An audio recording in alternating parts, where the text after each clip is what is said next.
नमस्ते सत श्री अकाल सारे बच्चों ਨੂੰ ਤੁਹਾਡੇ ਸਭ ਦਾ ਸਵਾਗਤ ਹੈ ਤੁਹਾਡੇ ਖੁਦ ਦੇ ਚੈਨਲ ਪੀਐਸਸੀ ਦੀ ਐਮੀਨੈਂਸ ਹਬ ਦੇ ਉੱਤੇ। ਤਾਂ ਸਭ ਤੋਂ ਪਹਿਲਾਂ ਤਾਂ ਰੀਅਲੀ ਸੌਰੀ ਕਿ ਮੈਂ ਜਿਵੇਂ ਕਿ ਪ੍ਰੋਮਿਸ ਕੀਤਾ ਸੀ ਕਿ ਨੈਕਸਟ ਡੇ ਹੀ ਵੀਡੀਓ ਆ ਜਾਊਗੀ work power energy the part 2 but ਨਹੀਂ ਅਪਲੋਡ ਕਰ ਪਾਇਆ ਮੈਂ। ਪਰਸਨਲ ਗਰੁੱਪ ਦੇ ਵਿੱਚ ਮੈਂ ਦੱਸਦਾ ਸੀ ਰੀਜ਼ਨ ਕਿਉਂਕਿ ਮੈਂ ਬਹੁਤ ਬਿਮਾਰ ਸੀ ਜਿਸ ਕਰਕੇ ਮੈਂ ਨਹੀਂ ਅਪਲੋਡ ਕੀਤੀ ਤੇ ਹੁਣ ਮੈਂ ਪਾਰਟ 2 ਕਰਾਣਾ ਵਰਕ ਪਾਵਰ એનર્ਜੀ ਦਾ, ਠੀਕ ਹੈ। ਤੇ ਜਿਹੜੇ ਬੱਚਿਆਂ ਨੇ ਵਰਕ ਪਾਵਰ એનર્ਜੀ ਦਾ ਪਾर्ट 1 नहीं देखा प्लीज़ वो बच्चे जाके पार्ट 1 देख लो ते अपनी अटेंडेंस लगा दो सारे बच्चे पहले ही जिवें पिछली वीडियो दे विच लगवाई सी। पिछली वीडियो ते रिस्पॉन्स बहुत वधिया मिलिया, मैनू खुशी हुई। उस तरह इस बार भी वधिया रिस्पॉन्स दिओ ते अटेंडेंस लवाओ सब तो पहले अपने ते पर्सनल ग्रुप जिन्हां ने ज्वाइन करना है स्कैनर स्क्रीन ते ज्वाइन कर सकते हैं ते 680 के करीब सबसक्राइबर्स अपने ते आई वांट कि 2025 खत्म होने तो पहला ਆਪਾਂ 700 ਦਾ ਕਰ ਹੀ ਲਈਏ। 700 ਕੋਈ ਬੜਾ ਵੱਡਾ ਟਾਰਗੇਟ ਨਹੀਂ ਹੈ, 20 ਸਬਸ ਦੀ ਗੱਲ ਹੈ ਤੇ ਪਲੀਜ਼ ਸਪੋਰਟ ਕਰੋ ਤੇ 20 ਸਬਸਕ੍ਰਾਈਬਰ ਕਰਾ ਦਿਓ। ਪਲੀਜ਼ ਸਬਸਕ੍ਰਾਈਬ ਕਰ ਦਿਓ ਯਾਰ, 700 ਕਰਨੇ, ਠੀਕ ਹੈ। ਜ਼ਿਆਦਾ ਨਹੀਂ ਬੋਲੂੰਗਾ, ਇੱਕ ਦੋ ਬਾਅਦ ਪੁਆਇੰਟ ਟੂ ਪੁਆਇੰਟ ਗੱਲ ਕਰੂੰਗਾ ਅੱਜ ਕਿਉਂਕਿ ਹਲੇ ਵੀ ਗਲਾ ਖਰਾਬ ਬਿਮਾਰ ਹੈ ਮੈਂ, ਤਾਂ ਮੈਨੇਜ ਕਰ ਲਓ, ਠੀਕ ਹੈ। ਸਭ ਤੋਂ ਪਹਿਲਾਂ ਤਾਂ ਆਪਣੇ ਕੋਲ ਲਾਸਟ ਵੀਡੀਓ ਦੇ ਵਿੱਚ ਆਪਾਂ ਕਾਈਨੈਟਿਕ એનર્ਜੀ ਦੀ ਡੈਰੀਵੇਸ਼ਨ, ਠੀਕ ਹੈ, work power energy, potential energy ਤੇ ਇੱਕ ਦੋ ਚੀਜ਼ਾਂ ਹੋਰ ਕੀਤੀਆਂ ਸੀ, ਹੈ ਨਾ। ਤਾਂ ਇਸ ਵੀਡੀਓ ਦੇ ਵਿੱਚ ਆਪਾਂ ਗੱਲ ਕਰਾਂਗੇ potential energy stored in a spring. ਸਭ ਤੋਂ ਪਹਿਲਾਂ ਤਾਂ ਇੱਕ ਗੱਲ ਸਮਝੋ, ਜਿਹੜਾ ਆਪਣਾ ਸਪ੍ਰਿੰਗ ਹੁੰਦਾ ਹੈ, ਆਈ ਹੋਪ ਸਾਰੇ ਬੱਚਿਆਂ ਨੇ ਸਪ੍ਰਿੰਗ ਦੇਖਿਆ ਹੋਣਾ ਗਾ। ਇਹੋ ਜਿਹੀ ਕੋਈ ਮਹਾਨਸਤੀ ਜਿਹਨੇ ਸਪ੍ਰਿੰਗ ਨਾ ਦੇਖਿਆ ਹੋਵੇ ਕੋਈ ਬੈਠੀ ਤਾਂ ਨਹੀਂ। ਆਈ ਹੋਪ ਸਭ ਨੇ ਸਪ੍ਰਿੰਗ ਦੇਖੇ ਨਾ।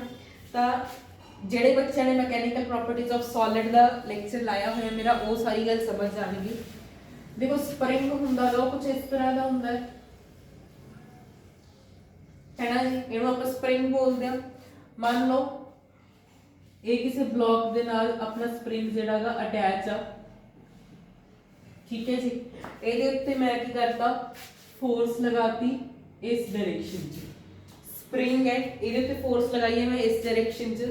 तुम दसो स्प्रिंग के उत्ते जो फोर्स लगाऊंगा तो कुछ इदा का बन जूगा। पहला सारे कोले कोले सी, फोर्स इस डायरेक्शन च लगी तो सारे खुल गए। मान लो फोर्स लगाने तो बाद स्प्रिंग ने जी डिस्प्लेसमेंट की, इनू आपां एक्स बोलता। स्प्रिंग ने जी डिस्प्लेसमेंट की इनू आपां एक्स बोलता, ठीक है सर जी, इन्नी गल क्लीयर है। हुण मैनूं आए दसो जिन्ना ज़्यादा फोर्स लगाओगे उन्नी ज़्यादा डिस्प्लेसमेंट होगी कि नहीं। मेरे कहने का मतलब है फोर्स डायरेक्टली प्रोपोर्शनल है डिस्टेंस से। क्यों सर जी, देखो जो तुम फोर्स लगा रहे हो, जिन्ना ज़्यादा तो मैं खिंचू, जिन्ना ज़्यादा मैं खिंचूंगा उन्नी ज़्यादा डिस्प्लेसमेंट नहीं होगी। जे इनू मैं घट खिंचूंगा तो घट दूर आऊगा ना, ਤੇ ਜੇ ਮੈਂ ਇਹਨੂੰ ਵੱਧ ਖਿੱਚੂੰਗਾ, ਵੱਧ ਜ਼ੋਰ ਲਗਾ ਕੇ ਖਿੱਚੂੰਗਾ ਤੇ ਜ਼ਿਆਦਾ ਦੂਰ ਆਊਗਾ। ਤਾਂ ਮੈਂ ਬੋਲ ਸਕਦਾ force is directly proportional to distance या फिर डिस्प्लेसमेंट, ये गल बोल सकते हैं ना। हुण दूसरी गल, स्प्रिंग दे कोल किहड़ी एबिलिटी है, हर एक चीज कोल रीस्टोरिंग फोर्स हुंदी है। पढ़ी सी ना मैकेनिकल प्रॉपर्टीज ऑफ सॉलिड दे विच, डीफॉर्मिंग फोर्स, रीस्टोरिंग फोर्स। कहने का मतलब जो मैं स्प्रिंग के उत्ते फोर्स लगा रहा तो स्प्रिंग की चाहूगा कि मैं दोबारा अपनी शेप दे विच आवां। जिहड़ा स्प्रिंग है वो की चाहता है कि मैं दोबारा अपनी शेप विच आवां, पर मैं तो इधर नूं फोर्स लगा रहा, स्प्रिंग कह रहा है मैं दोबारा अपनी शेप च आना है। तो जब हम स्प्रिंग लई देखिए तो देख स्प्रिंग किधर नूं फोर्स लगा रहा है, इधरले पासे, क्योंकि उन्हें अपनी दोबारा शेप च आना है। डिस्प्लेसमेंट किहड़े पासे हो रही है, इधरले पासे। दोबारा स्प्रिंग फोर्स लगा रहा है इस डायरेक्शन च, स्प्रिंग की साइड तो कह रहा मैं, स्प्रिंग किहड़ी साइड फोर्स ला रहे, इधरले पासे। डिस्प्लेसमेंट किधर हो रही है, इधरले पासे। ਹੁਣ ਤੁਸੀਂ ਦੱਸੋ फोर्स की वैल्यू की हो जाएगी, नेगेटिव हो जाएगी, या फिर तुम ऐसे भी बोल सकते हो ना फोर्स इस डायरेक्शन से डिस्प्लेसमेंट इस साइड है, तो जो अपना डिस्प्लेसमेंट हो की होगा नेगेटिव होगा। क्लियर। मैं इत्थे गल की है स्प्रिंग दे बेस पे कि जेड़ा स्प्रिंग है वो तो अपना रीस्टोरिंग फोर्स इस डायरेक्शन च लाऊगा। सारे ये चीज समझो, फोर्स लगाई मैं इहनूं खिंच लिया इधर में, जिन्ना ज़्यादा खिंचांगे उन्नी ज़्यादा डिस्प्लेसमेंट सी, तो force is directly proportional to x. फिर कि स्प्रिंग के हिसाब नाल देखना, स्प्रिंग कोशिश करो मैं अपनी शेप दोबारा ऑब्टेन करना। स्प्रिंग इधर नु फोर्स लगा रहे, डिस्प्लेसमेंट इस साइड है तो नेगेटिव साइन आ गया इत्थे। ठीक है जी, हुण फिजिक्स दे विच प्रोपोर्शनैलिटी दे साइन नु हटाउण लई आपां कांस्टेंट यूज करदे हां। तो मान लो इत्थे आपां कांस्टेंट यूज कर लिया कि x, तो सर जी k की x असल विच इत्थे k है अपना स्प्रिंग कांस्टेंट, k है अपना स्प्रिंग कांस्टेंट। ठीक है सर जी, एक स्प्रिंग कांस्टेंट है, ये डिपेंड करता है मटीरियल से कि केड़ा मटीरियल तुसी यूज करते हो। ठीक है सर जी, इन्नी गल भी क्लियर है। हुण एक छोटी जी डेरिवेशन करते हैं। मान लो हुण देखो वर्क डन दा करांगे आपां, वर्क डन कैलकुलेट करते हैं। कैलकुलेट करिए वर्क डन वास्ते अपन की करना पैंदा है, फोर्स डॉट डिस्प्लेसमेंट कर दिया। हुण तुसीं दसो डिस्प्लेसमेंट मान लो बहुत घट हुई है, मान रहे अपन डिस्प्लेसमेंट बहुत घट है, तो स्मॉल वर्क डन बराबर होगा फोर्स डॉट डिस्प्लेसमेंट दे। ठीक है जी, इधर स्प्रिंग दी फोर्स किधर लग रही सी, इधरले पासे, डिस्प्लेसमेंट किहड़े पासे सी, इधरले पासे। तो हुण दोबारा वर्क डन की हो जाऊगा ਤੁਹਾਡਾ नेगेटिव।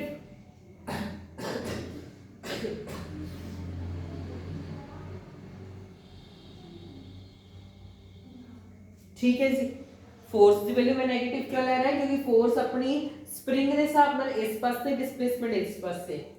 इंटीग्रेट हुण एक तो पहला तुसी की करो, इंटीग्रेशन कर दो both side, integrating both side. Sir जी इंटीग्रेशन करते हैं, छोटी चीज की इंटीग्रेशन होंगी तो बड़ी बनती है। इत्थे हम तुसी की करना है, फोर्स की वैल्यू ए पुट कर दो तो प्लस kx डॉट dx हो जाऊगा। जब माइनस ना माइनस की हो चुकी कैंसल, आ वाली माइनस से आ वाली माइनस की कर देंगे कैंसल। इंटीग्रेशन करो k बाहर आ जाऊगा क्योंकि वो कांस्टेंट है, तो x डॉट dx। हुण मैं माइनस तो x की इंटीग्रेशन कर रहे हैं, यानी कि डिस्प्लेसमेंट की इंटीग्रेशन कर रहे हैं, तो पावर दे विच 1 जुड़ जाऊगा, पावर दे विच जिन्नी भी ओदे विच 1 जोड़ दिए बटा 2 डॉट dx। जिन्नी पावर होंदी उस ਆਪਾਂ 1 जोड़ दिंदे आ ना, जिन्ना ऊपर आंदा उस सेम नीचे लिख दिंदे आ। तो हुण इत्थे की करना है, लिमिट्स पुट कर दो 0 तो लेके x तक। मान लो पहला कोई डिस्प्लेसमेंट 0 सी ते फाइनल डिस्प्लेसमेंट अपनी x है, हुण बस लिमिट्स पुट कर दो तो की आ रहा है, k पुट करो की आ रहा है। इसी जगह पे पहला अपर लिमिट रखो यानी कि x स्क्वायर बटा 2 माइनस, फिर लोअर लिमिट रखो 0 बटा 2 द स्क्वायर। हुण इहनूं इधर लिख लो तो ये किहदे बराबर आया। हुण बस इहदे विच 0 नूं, ये तो सारी रकम 0 हो चुकी ना, ऊपर न्यूमिनेटर 0 है, तो बस इहनूं इहदे नाल गुणा कर दो, तो इहनूं आपां लिख सकते हैं half k x the square. लिख सकते हैं कि नहीं, कुछ नहीं किया, k नु इधर गुणा की तो kx स्क्वायर ही आना सी, इधर मैं हाफ बस बाहर लिखता। हुण ये की आ गया साडा वर्क डन आ गया किहदे केस दे विच, स्प्रिंग दे केस दे विच। हुण सर जी एक गल दसो, इत्थे अपनी किहदे नाल फर्क पै रिहा सी, डिस्प्लेसमेंट दा फर्क पै रिहा सी। डिस्प्लेसमेंट दा मतलब जो तुसीं इहनूं वध खिच रहे हो तो इहदी हाइट वध भी रही है, ਜਿਹਨੂੰ ਘੱਟ खिच रहे हैं तो हाइट घट भी रही है। तो ਕਿਹੜੀ એનર્ਜੀ ਸੀ ਇਹਦੇ ਵਿੱਚ ਸੀ ਆਪਣੀ पोटेंशियल एनर्जी। तो ये पोटेंशियल एनर्जी ही, पोटेंशियल एनर्जी का फार्मूला स्प्रिंग के केस ਦੇ ਵਿੱਚ ਕੀ ਆ ਜਾਂਦਾ ਹੈ, हाफ kx ਦਾ स्क्वायर। क्लियर। वैसे तो पोटेंशियल एनर्जी का फार्मूला mgh ਹੁੰਦਾ है, वो फार्मूला भी सही है, बट स्प्रिंग के केस में तुसी पोटेंशियल एनर्जी का फार्मूला ए यूज करना है ते न्यूमेरिकल्स दे विच ए यूज करना है। क्लियर। दोबारा देखिए तो सब तो पहले आपका की किया, कोई स्प्रिंग है, ओंदे ओनों का खिंचा, फोर्स लगाई इस डायरेक्शन च, डिस्प्लेसमेंट इस डायरेक्शन च, the force was directly proportional to displacement, पर स्प्रिंग ਦੇ ਹਿਸਾਬ ਨਾਲ स्प्रिंग इधर ਨੂੰ फोर्स लगा रहे, डिस्प्लेसमेंट इधरली साइड ਸੀ ਤਾਂ नेगेटिव होगी। इस प्रोपोर्शनैलिटी ਦਾ ਸਾਈਨ ਨੂੰ ਹਟਾਉਣ ਲਈ ਆਪਾਂ ਇੱਕ ਕਾਂਸਟੈਂਟ ਯੂਜ਼ ਕੀਤਾ k, k ਕੀ ਆਪਣਾ ਐਕਚੁਅਲ ਵਿੱਚ ਸਪ੍ਰਿੰਗ ਕਾਂਸਟੈਂਟ ਜੋ ਕਿ ਮਟੀਰੀਅਲ ਦੇ ਉੱਤੇ ਡਿਪੈਂਡ ਕਰਦਾ ਹੈ। ਉਸ ਤੋਂ ਬਾਅਦ ਆਪਾਂ ਇੱਕ ਛੋਟੀ ਜਿਹੀ ਡੈਰੀਵੇਸ਼ਨ ਕੀਤੀ ਜਿਹਦੇ ਵਿੱਚ ਆਪਾਂ ਵਰਕ ਡਨ ਕੱਢਿਆ। ਸਮਾਲ ਵਰਕ ਡਨ ਕਾਦੇ ਬਰਾਬਰ ਸੀ F.dx ਦੇ, ਪਰ ਸਪ੍ਰਿੰਗ ਦੇ ਹਿਸਾਬ ਨਾਲ ਫੋਰਸ ਕੀ ਸੀ ਨੈਗੇਟਿਵ ਸੀ। तो इतने जो आप इंटीग्रेशन की स्मॉल चीज की इंटीग्रेशन करोगे तो वड्डी बन जूगी। ठीक है, f की वैल्यू मैं इतो kx पुट करती kx.dx, k तक किसी का कांस्टेंट बाहर आ गई तो इतने रहेगी x.dx। इंटीग्रेशन वास्ते लिमिट्स पुट कीती 0 तो लेके x तक, x ਦੇ ਵਿੱਚ ਜਿੰਨੀ ਪਾਵਰ ਸੀ ਉਹਦੇ ਵਿੱਚ 1 ਜੋੜਤਾ ਡਿਵਾਈਡ 2 ਡਾਟ डिस्प्लेसमेंट ਜਿੰਨਾ ਪਾਵਰ ਚਾਹੇ ਉਹਨਾਂ ਨੀਚੇ, वर्क डन बराबर आ गया k। फिर इस इक्वेशन ਦੇ ਜਦੋਂ ਆਪਾਂ ਅਪਰ ਲਿਮਿਟ ਮਾਈਨਸ ਲੋਅਰ ਲਿਮਿਟ ਕੱਢਦੇ ਆ, फिर अपने को वर्क डन की वैल्यू फाइनल ए आई। फिर आप देखिए कि पोटेंशियल एनर्जी ਜਿਹੜੀ ਇੱਕ ਸਪ੍ਰਿੰਗ ਦੇ ਅੰਦਰ ਸਟੋਰ ਹੁੰਦੀ ਹੈ ਉਹਦਾ ਫਾਰਮੂਲਾ ਹੁੰਦਾ ਹੈ ਹਾਫ kx²। ਕਲੀਅਰ, ਸੌਖੀ ਜੀ ਡੈਰੀਵੇਸ਼ਨ ਸੀ। ਜੇ ਨਹੀਂ ਸਮਝ ਆਈ ਦੁਬਾਰਾ ਤੋਂ ਇੱਕ ਵਾਰ ਦੇਖ ਲਓ, ਤੇ ਜਿਹੜੇ ਵੀ ਨੋਟਸ ਵਗੈਰਾ ਨੇ ਸਾਰੇ ਟੈਲੀਗ੍ਰਾਮ WhatsApp ਗਰੁੱਪ 'ਚ ਮਿਲ ਜਾਣਗੇ, ਜੁਆਇਨ ਕਰ ਲਓ ਸਾਰੇ ਬੱਚੇ। ਦੇਖੋ ਆਪਣੇ ਕੋਲ ਨੈਕਸਟ ਟੌਪਿਕ ਹੈਗਾ ਮੈਕੈਨੀਕਲ એનર્ਜੀ ਦਾ। ਤਾਂ सब तो पहला तो आई होप हर एक बच्चे ਨੂੰ पता होगा मैकेनिकल एनर्जी की ਹੁੰਦੀ ਆ। पता ना सब ਨੂੰ, पेपर दे के आए हो सितंबर ਦੇ, ਉਹਨਾਂ ਵਿੱਚ ਪੜ੍ਹ ਕੇ ਆਏ ਸੀ ਨਾ। ਮੈਂ ਇੱਕ ਇੰਪੋਰਟੈਂਟ ਕੁਐਸਚਨ ਦੀ ਵੀਡੀਓ ਦੇ ਵਿੱਚ ਇੱਕ ਡੈਰੀਵੇਸ਼ਨ ਵੀ ਕਰਵਾਈ ਸੀ ਪਾਰਟ 1 ਦੇ ਵਿੱਚ, ਤੀਜਾ ਕੁਐਸਚਨ ਉਹਦੇ ਵਿੱਚ ਕਰਵਾਈ ਸੀ। ਮੈਕੈਨੀਕਲ એનર્ਜੀ ਕੀ ਹੈ ਪਹਿਲਾਂ ਮੈਨੂੰ ਆਏ ਦੱਸੋ ਤੁਸੀਂ ਕਿਹੜੀ ਕਿਹੜੀ એનર્ਜੀਜ਼ ਹਲੇ ਤੱਕ ਆਪਾਂ ਵਰਕ ਪਾਵਰ ਚ ਡਿਸਕਸ ਕੀਤੀਆਂ ਨੇ, पोटेंशियल ਤੇ ਕਾਈਨੈਟਿਕ। ਤੇ ਜਦੋਂ ਉਹਨਾਂ ਦੋਨਾਂ એનર્ਜੀਜ਼ ਦਾ ਸਮ ਕਰਾਂਗੇ ਤਾਂ ਉਹਨੂੰ ਬੋਲੋਗੇ ਮੈਕੈਨੀਕਲ એનર્ਜੀ। ਕਲੀਅਰ, ਸਿੰਪਲ ਭਾਸ਼ਾ ਵਿੱਚ ਜਦੋਂ ਆਪਾਂ kinetic energy plus potential energy ਕਰਦੇ ਆ ਤਾਂ ਆਪਣੇ ਕੋਲ ਰਿਜ਼ਲਟ ਦੇ ਤੌਰ ਤੇ ਕੀ ਆਉਂਦਾ ਹੈ, मैकेनिकल एनर्जी। क्लियर। ਹੁਣ ਸਭ ਤੋਂ ਪਹਿਲਾਂ देखो मेरे को कल ना मेरे को एक बच्चे का मैसेज आया कि सर तुसी ना ही हसदे खेडदे पढ़ाया करो, माइंड फ्रेश रहता है ते याद वधिया हो जाता है, जी लग्या रहता है। देखो ਅੱਜ ਦੀ ਵੀਡੀਓ ਦੇ ਵਿੱਚ ਮੈਂ ਸਟਾਰਟਿੰਗ 'ਚ ਤਾਂ ਕਿਹਾ ਸੀ ਪੁਆਇੰਟ ਟੂ ਪੁਆਇੰਟ ਬੋਲੂੰਗਾ, ਬਟ ਥੋੜਾ ਜਿਹਾ ਹੱਸੀ ਮਜ਼ਾਕ ਅੱਜ ਵੀ ਕਰਾਂਗੇ ਤਾਂ ਕਿ ਸਭ ਦਾ ਜੀ ਲੱਗਿਆ ਰਹੇ, ਹੈ ਨਾ। ਤਾਂ ਇਹ ਤੋਂ ਪਹਿਲਾਂ ਇੱਕ ਲਾਅ ਆਪਾਂ ਕਰਕੇ ਆਏ ਆ कि law of conservation of energy. ये लॉ सारे ने कीता हुआ है कि नहीं कीता? सर जी याद तो नहीं आ रहा, तुसी याद कराओ। 6th ਤੋਂ आई थिंक स्टार्ट हो जाता है, 6th 5th ਤੋਂ। ਤੇ ਜੇ ਆ ਸਾਨੂੰ ਲਾਅ ਵੀ ਨਹੀਂ ਪਤਾ ਨਾ, ਲਾਂਤਾ ਨੇ ਹਰ ਇੱਕ ਬੱਚੇ ਤੇ ਜਿਹੜਾ ਇੱਥੇ ਬੈਠਾ। ਤਾਂ ਪਹਿਲਾ ਚੈਪਟਰ ਮੋਲ ਕਨਸੈਪਟ ਉਹ ਵੀ ਨਹੀਂ ਯਾਦ ਸਰ ਸਾਨੂੰ, ਅਸੀਂ ਤਾਂ ਭੁੱਲ ਗਏ। ਨੋਟਸ ਦੀ ਕਾਪੀ ਖੋਲ ਲਓ, ਉਹਦੇ ਵਿੱਚ ਆਪਾਂ ਪਹਿਲਾ ਚੈਪਟਰ ਦੇ ਵਿੱਚ ਲਾਅ ਕੀਤਾ ਸੀ, law of conservation of mass. Same definition ਹੁੰਦੀ ਹੈ, ਉਹਦੇ ਵਿੱਚ ਮਾਸ ਹੁੰਦਾ ਹੈ, ਇਹਦੇ ਵਿੱਚ ਬਸ એનર્ਜੀ ਦਾ ਕਨਵਰਟ ਕਰਤਾ। ਸਭ ਤੋਂ ਪਹਿਲਾਂ ਕੰਜ਼ਰਵੇਸ਼ਨ। कंजर्वेशन का मतलब होता है किसी चीज को कंजर्व करना, किसी चीज को बचाना। एनर्जी सब नहीं पता गा, ठीक है। तो ये लॉ अपन ये बोलता गा कि जी एनर्जी है ना तो बनाई जा सकती है ना खत्म की जा सकती है। आ की गल सर जी, ना तुम उन्हें बना सकते हो ना खत्म कर सकते हो, फिर एनर्जी आई कितों? तो पहले मैंने आए दसो गॉड गिफ्टेड है एनर्जी, एक गॉड गिफ्टेड है। जिन्नी एनर्जी यूनिवर्स ਦੇ ਵਿੱਚੋਂ ਸਾਰੀ ਗॉड गिफ्टेड है। ਇਹ ਲਾਅ ਨੇ ਆਪਾਂ ਨੂੰ ਇਹ ਗੱਲ ਕਹੀ ਹੈ એનર્ਜੀ ਨਾ ਤਾਂ ਬਣਾ ਸਕਦੇ ਹੋ ਨਾ ਖਤਮ ਕਰ ਸਕਦੇ ਹੋ, ਪਰ એનર્ਜੀ ਨੂੰ ਤੁਸੀਂ ਇੱਕ ਫਾਰਮ ਤੋਂ ਦੂਸਰੀ ਫਾਰਮ 'ਚ ਸ਼ਿਫਟ ਕਰ ਸਕਦੇ ਹੋ।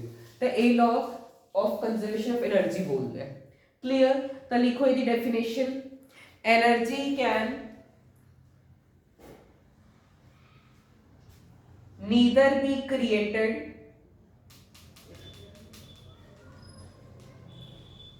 nor be destroyed but can be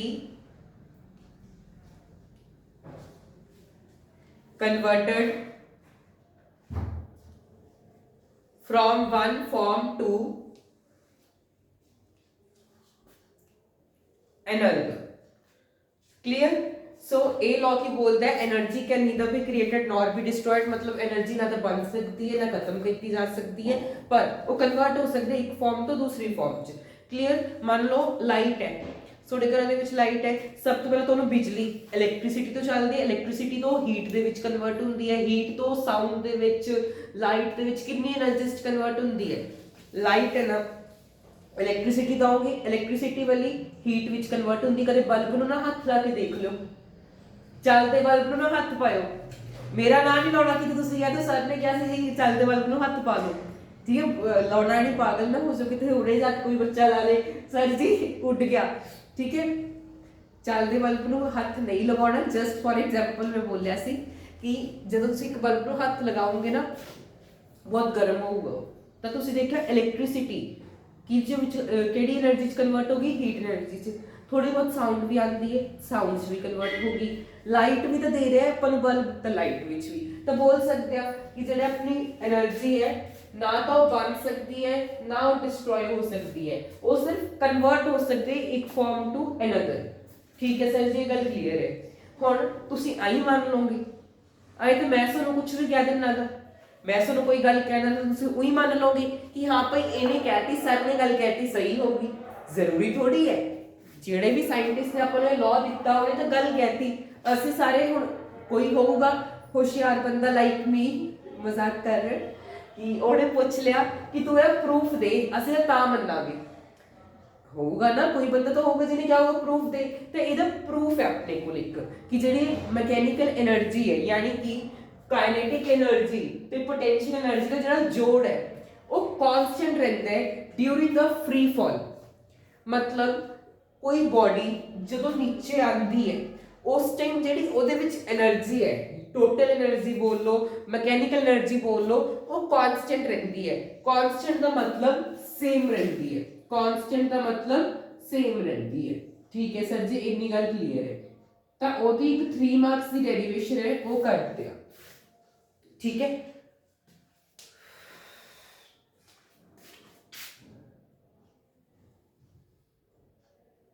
मान लो कोई बॉडी है जो इतने पई है, ठीक है जी, हुण वो बॉडी नीचे ਨੂੰ ਆਊਗੀ।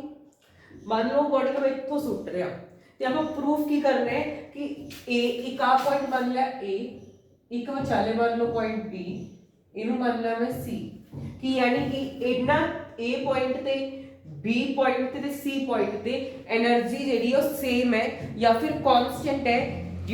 ਆ ਚੀਜ਼ ਆਪਾਂ ਪ੍ਰੂਫ ਕਰ ਲਈ ਹੈ। डेरिवेशन की बोलती है कि जो कोई बॉडी नीचे आ रही है तो जी एनर्जी है वो कांस्टेंट रहती है ना, कितना पॉइंट आती वो चीज आप प्रूफ करांगे। ठीक है जी, सब तो पहले ले लो at point A, at point A, सब तो पहला पॉइंट ए ते गल करो। हुण इत्थे मैनूं दसो इहदे कोल किहड़ी-किहड़ी एनर्जीज होणगीਆਂ। एक तो काइनेटिक एनर्जी होगी, एक पोटेंशियल एनर्जी होगी। टोटल एनर्जी की गल करिए तो केड़ी-केड़ी एनर्जीज होणगी इस पॉइंट पे, काइनेटिक ते पोटेंशियल।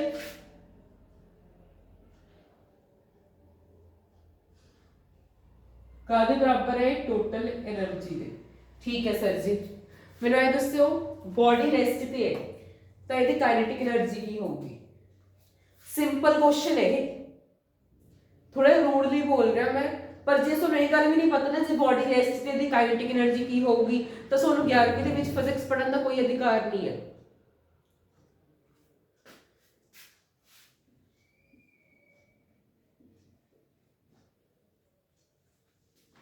ਜੇ बॉडी रेस्ट पे है तो v की वैल्यू 0 तो काइनेटिक एनर्जी की होगी सारी इक्वेशन 0 ना 0 हो जाएगी ना, जो ਇਹਨੂੰ 0 ना एक कोई भी चीज 0 होगी।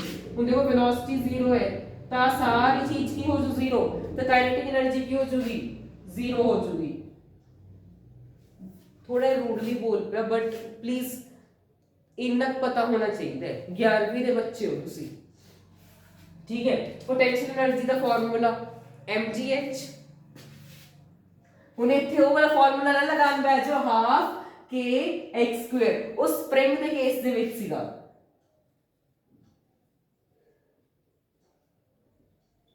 ਤਾਂ ਕਿੰਨੀ ਟੋਟਲ એનર્ਜੀ ਆ ਰਹੀ ਹੈ ਆਪਣੇ ਕੋਲ mgh।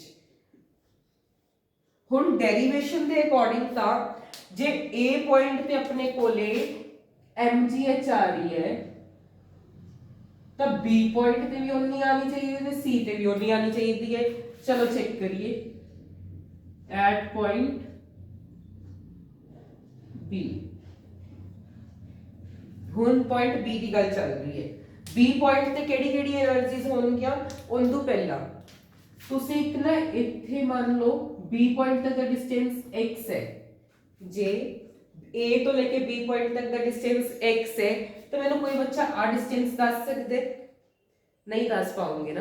ਰੁਕੋ ਮੈਂ ਹੀ ਉਹ ਕਰਤਾ ਸਟੇਟਮੈਂਟ ਹਾਫ ਦਿੱਤੀ ਹੈ ਤੁਹਾਨੂੰ। ਆ ਸਾਰੀ ਹਾਈਟ h ਹੈ ਠੀਕ ਹੈ। a ਤੋਂ ਲੈ ਕੇ b ਤੱਕ ਦਾ ਪੁਆਇੰਟ x ਹੈ। ਆ ਪੁਆਇੰਟ ਪੁੱਛੇ ਜੇ ਸਾਰਾ ਆਪਣਾ ਸਾਰਾ ਪੁਆਇੰਟ x ਹੈ ਉਹ ਸੌਰੀ ਸਾਰੀ ਹਾਈਟ h ਹੈ ਉਹਦੇ ਵਿੱਚੋਂ a ਆਪਣਾ x ਹੈ ਇੰਨਾ h ਹੈ ਇੰਨਾ x ਹੈ ਫਾਈਂਡ ਆ ਨੀਚੇ ਵਾਲਾ ਕਰਨਾ ਤਾਂ ਆਪਾਂ ਇਹ ਨਾ ਕਰੀਏ ਆ ਵੱਡੇ ਦੇ ਵਿੱਚੋਂ ਜੇ ਆਪਾਂ ਆ ਮਾਈਨਸ ਕਰ ਦਈਏ ਤਾਂ ਆਪਣੇ ਕੋਲ ਆ ਚੀਜ਼ ਆ ਜੂਗੀ ਨਾ b ਤੋਂ ਲੈ ਕੇ c ਤੱਕ। ਜੇ ਆਪਾਂ ਪੂਰੀ h ਦੇ ਵਿੱਚੋਂ ਆ ਮਾਈਨਸ ਕਰ ਦਾਂਗੇ ਤਾਂ b ਤੋਂ ਲੈ ਕੇ c ਤੱਕ ਦਾ ਡਿਸਟੈਂਸ ਆ ਜਾਊਗਾ। ਤਾਂ ਆਪਾਂ ਬੋਲ ਸਕਦੇ ਹਾਂ ਕਿ ਨਾ ਇਹ ਦੀ ਵੈਲਿਊ ਕਿੰਨੀ ਆ ਜੂਗੀ ਫਿਰ h ਮਾਈਨਸ x। ਕਲੀਅਰ? मतलब सर जी आ सारा h सी इन्ना x है अपन छोटा वाला चाहिए सी ਆਪਾਂ ਕੀ ਕੀਤਾ ਪੂਰੇ ਵੱਡੇ ਦੇ ਵਿੱਚੋਂ ਛੋਟੇ ਨੂੰ ਸਬਟ੍ਰੈਕਟ ਕਰਤੇ ਤਾਂ ਆਪਣੇ ਕੋਲ ਆ ਡਿਸਟੈਂਸ ਆ ਜਾਊਗਾ। ਠੀਕ ਹੈ ਸਰ ਜੀ। ਹੁਣ ਸਭ ਤੋਂ ਪਹਿਲਾਂ ਦੇਖੋ ਇੱਥੇ ਵੀ ਆਪਣੇ ਕੋਲ ਦੋ એનર્ਜੀਜ਼ ਹੋਣਗੀਆਂ ਇੱਕ ਤਾਂ ਕਾਈਨੈਟਿਕ એનર્ਜੀ ਹੋਊਗੀ ਪੋਟੈਂਸ਼ੀਅਲ એનર્ਜੀ ਹੋਊਗੀ। ਸਭ ਤੋਂ ਪਹਿਲਾਂ ਕਾਈਨੈਟਿਕ એનર્ਜੀ ਦਾ ਫਾਰਮੂਲਾ ਹੀ ਹਾਫ mv ਸਕੁਅਰ ਹੈ। सॉरी हाफ ਦੀ ਵੈਲਿਊ ਕਦੇ ਚੇਂਜ ਨਹੀਂ ਹੋਊਗੀ। ਮਾਸ ਤਾਂ ਨਹੀਂ ਬਾਡੀ ਦਾ ਚੇਂਜ ਹੁੰਦਾ ਇਦਾਂ ਤਾਂ ਹੈ ਨਹੀਂ। ਤੁਸੀਂ ਪਹਿਲੇ ਇੱਥੇ ਸੀਗੇ ਤੇ b ਪੁਆਇੰਟ ਤੱਕ ਪਹੁੰਚੇ ਤੇ 5 ਸਾਲ ਗੁਜ਼ਰ ਗਏ 5 ਸਾਲ ਚ ਤੁਹਾਡਾ weight ਵੱਧ ਗਿਆ ਘਟ ਗਿਆ ਨਹੀਂ ਨਾ weight ਤਾਂ ਉਨਾ ਹੀ ਰਹੂਗਾ। ਜੇ ਮੰਨ ਲਓ ਮੈਂ ਆਪਣੀ ਐਗਜ਼ਾਮਪਲ ਕਿਉਂ ਲਵਾਂ ਤੁਸੀਂ ਤੁਹਾਡੀ ਲਵਾਂਗਾ ਮੈਂ ਮੰਨ ਲਓ ਤੁਹਾਡੇ ਚ ਕੋਈ ਜਵਾਕ ਆਂਦਾ ਉਹਨੂੰ ਮੈਂ ਕਹਾਂ ਵੀ ਛੱਤ ਤੋਂ ਛਲਾਂਗ ਮਾਰ ਤੇ छलांग मारते सार b पॉइंट तक आंदे आंदे ओदा भार ही घट गया या भार बढ़ के नहीं पॉसिबल ना। जस्ट फॉर एग्जांपल फन तरीके से लेके चल लो और किते कोई गुस्सा हो जाए और कोई सारे जवाब करने लग जाए सर तुसी तो सानू छलांग ही मारती छत तो आए घट तो होवे घट ता इदां नहीं है। ठीक है ता मतलब मास सेम रहूगा। मेन गल है वेलोसिटी दी वेलोसिटी विच चेंज आऊगा। हुन वेलोसिटी विच चेंज आऊगा तो ओदे लिए आपां की करदे आ थर्ड इक्वेशन ऑफ मोशन नु यूज करदे आ। तो थर्ड इक्वेशन ऑफ मोशन की सी v square minus u square बराबर है 2as के। इनिशियल वेलोसिटी तो उस बॉडी की 0 है क्योंकि रेस्ट पे सी हो। इनिशियल वेलोसिटी उस बॉडी की 0 है क्योंकि वो रेस्ट पे सी। ਹੁਣ ਮੈਨੂੰ ਆਏ ਦੱਸੋ फ्री फॉल ਦੇ ਵਿੱਚ एक्सेलरेशन ਨੂੰ ਆਪਾਂ g ਲਿਖ ਸਕਦੇ ਹਾਂ क्योंकि देखो बॉडी भी तो नीचे ਨੂੰ ਖਿੱਚੂਗੀ ਨਾ ਧਰਤੀ ਨੂੰ ਨੀਚੇ ਨੂੰ ਖਿੱਚ ਰਹੀ ਹੈ बॉडी आ भी नीचे में रही है तो ਆਪਾਂ बोल सकते हैं ਇਹਨੂੰ g ਨਾਲ रिप्लेस ना कर दीए। याद रखना है जदों बॉडी को आप कोई भी चीज नीचे डिगती है तो उस केस ਦੇ ਵਿੱਚ ਆਪਾਂ एक्सेलरेशन g ਨਾਲ ਉਹ ਕਰ ਦਿੰਦੇ ਰੀਪਲੇਸ ਕਰ ਦਿੰਦੇ ਕਾਮਨ ਸੈਂਸ ਹੈ। ठीक है s ਹੁਣ ਇੱਥੇ ਤੱਕ ਆ ਕੇ बॉडी ने कितना डिस्टेंस कवर कर लिया तो बॉडी ने इस पॉइंट तक आके कितना डिस्टेंस कवर किया है x तो ਕੀ ਆ ਜਾਊਗਾ 2gx तो v स्क्वायर ਦੀ ਵੈਲਿਊ ਕਿੰਨੀ ਆ ਰਹੀ ਹੈ 2gx। ठीक है जी। काइनेटिक एनर्जी के केस विच बॉडी ने इत्थे तक आके कितना डिस्टेंस कवर कीता है वो लिखना हुंदा है। तो मान लो इन्हें 2gx कीता है इथे पुट कर दो। उस तो पहला एक पोटेंशियल एनर्जी भी लिखो। पोटेंशियल एनर्जी का फार्मूला हुंदा है mgh। देखो मास तो ही रहूगा g भी वही रहूगी पर हाइट के विच बदलाव आऊगा क्यों क्यों मैं गल कर रहा हूं b पॉइंट ते गल चल रही b पॉइंट तो तुसी आए ना क्यों सर जी ਇੱਥੇ ਆ ਕੇ ਇਹਨੂੰ ਵੀ ਆਪਾਂ mgx ਲਿਖਾਂਗੇ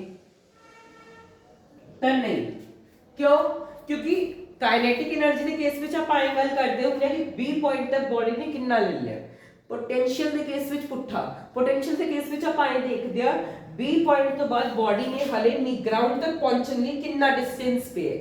B पोटेंशियल ਦੇ ਕੇਸ ਵਿੱਚ ਇਹ ਚੈੱਕ ਕਰਿਓ ਕਿ ਇਸ ਪੁਆਇੰਟ ਤੋਂ ਗਰਾਊਂਡ ਤੱਕ ਪਹੁੰਚਣ ਲਈ ਬॉडी ਨੇ ਕਿੰਨਾ ਡਿਸਟੈਂਸ ਹਲੇ ਹੋਰ ਕਵਰ ਕਰਨਾ ਹੈ। ਤਾਂ ਹੋਰ ਕਿੰਨਾ ਡਿਸਟੈਂਸ ਕਵਰ ਕਰਨਾ ਹੈ ਬॉडी ਨੇ mg, ਕਿੰਨਾ ਹੋਰ ਡਿਸਟੈਂਸ B ਤੋਂ ਲੈ ਕੇ ਗਰਾਊਂਡ ਤੱਕ ਪਹੁੰਚਣ ਲਈ ਹੋਰ ਕਵਰ ਕਰਨਾ ਹੈ ਹਲੇ h x ਨਾ, ਫਿਰ h x ਲਿਖਾਂਗੇ।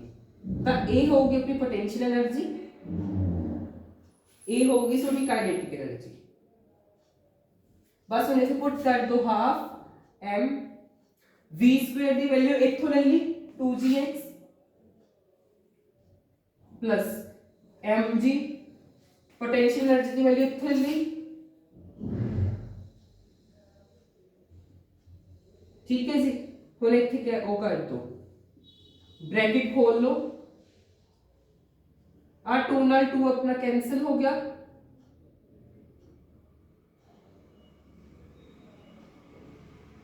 पहले इहनू इहदे नाल गुणा कीती फिर इहदे नाल,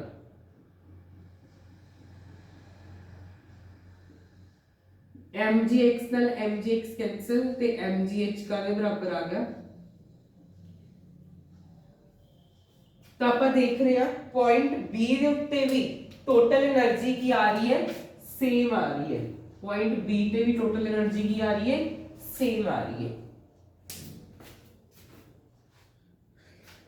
ठीक है जी। हुण आपां पॉइंट सी ते गल कर लईए, पॉइंट सी ते आ जाओ जी सारे, कित्थे लिखिए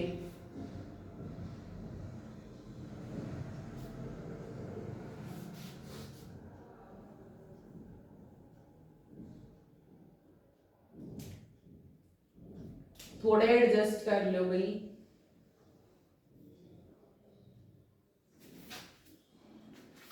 सी दे मैं इत्थे लिख रहा है, ठीक है।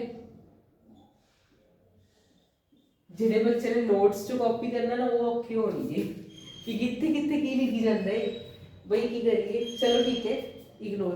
पॉइंट सी ते, पॉइंट सी दे उत्ते अगर पॉइंट सी जमा ग्राउंड ते नहीं मनना, तुसी आए मनना ग्राउंड तो जमा थोड़ा मिली सेकंड ऊपर कि जब बॉडी जस्ट ग्राउंड नु टच करन वाली है, हले टच कीता नहीं है, ग्राउंड नु जस्ट टच करने ਲਈ है। सोडे जो किसी बच्चे नु मैथों धक्का मारे थल्ले नु ते बस वो टच करन वाला ही सी ग्राउंड नु, उदों मैं ओदी वेलोसिटी कैलकुलेट कर रहा, ठीक है जी।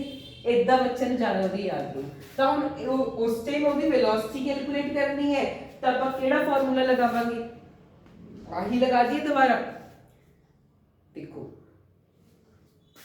तो हुण इत्थे दोबारा v square minus u square बराबर है 2g, पर हाइट हुण बॉडी ने कितना डिस्टेंस कवर कर लिया h डिस्टेंस, क्योंकि जमा ग्राउंड नु टच करना नहीं है ना, हरे टच नहीं कीता तो वेलोसिटी जीरो नहीं होगी। बच्चे कंफ्यूज हो जाते हैं कि चलो ग्राउंड ते टच कर ही लिया तो वेलोसिटी जीरो होगी, नहीं, वो जस्ट टच करने वाली है। तो उन्हें हुण काइनेटिक एनर्जी के केस विच कितना डिस्टेंस कवर कर लिया, h डिस्टेंस कवर कर लिया, तो इत्थे अपने कोल फार्मूले दे विच की आ जाऊगा h।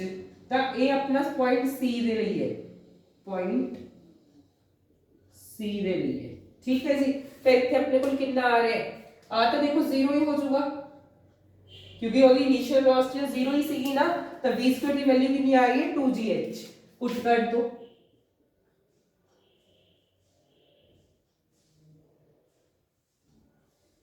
Potential energy, potential energy हुंदी है mgh।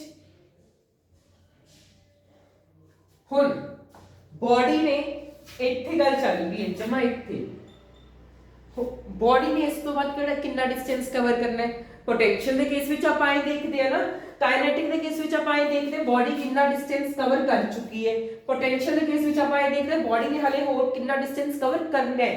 हुण देखो बॉडी हुण इत्थे है जस्ट ग्राउंड नु टच कर चुकी है, जिहड़े बच्चे ने धक्का मारिया हैगा उन्हें जस्ट ग्राउंड नु टच करन वाला है, हुण ओदे कोल दुबारा तो ने कोई डिस्टेंस कवर करना नहीं, तो ओदा डिस्टेंस कितना रह गया कवर करने वाला जीरो, तो पोटेंशियल एनर्जी कितनी आ जाएगी जीरो। समझ नहीं आया, देखो बॉडी ने होर कितना डिस्टेंस कवर करना है ग्राउंड नु टच करने लिए, क्योंकि बॉडी पे जमा पॉइंट सी पे आ गई, इंतु बात तो उन्हें होर कोई डिस्टेंस कवर नहीं करना ना, तो उन्हें बॉडी ने कितना डिस्टेंस कवर करना है जीरो, तो सारी चीज में जीरो ना गुना करोगे तो जीरो आ जाओ पोटेंशियल एनर्जी, पोटेंशियल एनर्जी की ਹੁੰਦੀ है कि बॉडी हले कितना डिस्टेंस होर कवर करूगी फाइनल पॉइंट ਤੇ ਪਹੁੰਚਣ ਲਈ फाइनल पॉइंट ਤਾਂ बॉडी ਦਾ ਇਹ ਸੀ ਤੇ ਇੱਥੇ ਉਹ ਬਸ ਪਹੁੰਚਣ ਵਾਲੀ ਹੈ ਹੋਰ ਤਾਂ ਕੋਈ ਡਿਸਟੈਂਸ ਰਿਹਾ ਨਹੀਂ ਉਹਦਾ ਕਵਰ ਕਰਨ ਵਾਲਾ ਤਾਂ ਉਹਦੀ ਪੋਟੈਂਸ਼ੀਅਲ એનર્ਜੀ ਕਿੰਨੀ ਆ ਜੂਗੀ 0 ਆ ਜੂਗੀ 2 ਨਾਲ 2 कैंसिल तो एक ही आ रहा है mg h बराबर है टोटल एनर्जी तो mgh बराबर है टोटल एनर्जी दे हुण तुसीं की लिखना एंड पे from equation 1 2 3 we can see that total energy is conserved or mechanical energy is conserved during a free fall clear बड़ी छोटी डेरिवेशन है बड़ी वधिया डेरिवेशन है की है देखो ए पॉइंट पे भी mgh आई बी पॉइंट पे भी mgh आ रही है सी पॉइंट पे भी अपनी जरी टोटल वेलोसिटी टोटल एनर्जी हो की है mgh ही आ रही है क्लियर सौखी सी ना डेरिवेशन बहुत इजी सी हुण सो मैं पावर कराना फिर इलास्टिक कोलिजन कराना फिर थोड़ी छुट्टी है ठीक है अगला चैप्टर ना मैं थोड़ा वेव्स करवानागा वेव्स पार्ट्स विच नहीं कराऊंगा वेव्स मैं वन शॉट पाऊंगा क्योंकि मैं स्कूल दे विच सबमिट करवानागा ता करके हुण आया ना कुछ स्कूल मतलब मैंने स्कूलों कॉल आई सी फिजिक्स दे लेक्चरर दी उन्हां दी रिक्वेस्ट है कि मैं वेव्स पढ़ावां वन शॉट दे तौर पे उन्हां दे स्टूडेंट्स नूं तां मैं कहा कोई गल नहीं पढ़ा दांगे मना भी नहीं कर सकते ना ठीक है ये चीज क्लियर है हुण आपां चलदे हैं अपनी पावर करनी